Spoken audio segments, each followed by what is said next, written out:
Hey guys, welcome back to Food Nerd. Just a quick video on how to poach eggs. So here we have 3 tips to make perfect poached eggs.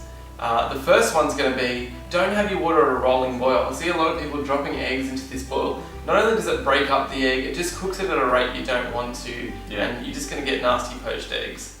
So one way you can actually do it at home much easier is just to boil in the kettle and then pour your kettle water into the pan. The second tip is use a cup. So crack your egg into a cup and then use that to enter the egg into the water. It's just going to keep the egg nice and together. You won't have any kind of nasty accidents trying to crack the egg in, and gives you a controlled environment so you don't break the yolk. And good, like a little cup measure or anything that's got a sort of rounded base is really good, just because they obviously always roll out.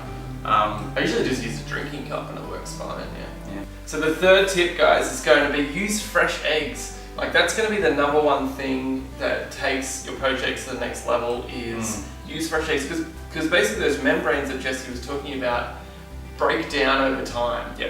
So the fresher you can get your eggs, the more together they're going to stay. So here's a fourth and bonus tip, and this is probably especially useful if either you want to cook eggs bulk or you want to cook, if you don't have fresh eggs and you want to stay together. And what we've done, is we've just lined a muffin tray with some Glad wrap. And what we're going to do is crack a couple of eggs in there and actually cook them in the Glad wrap. So they still get poached. They don't get poached by the water, but they get poached by the heat.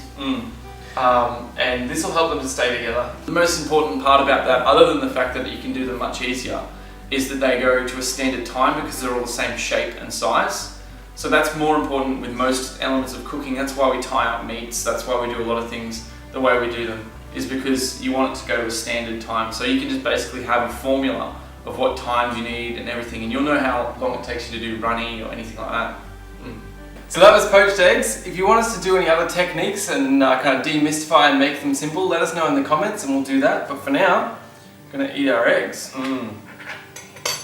Let's see how the yolk turned out. I'm like, Mine's a little over. I like a bit harder.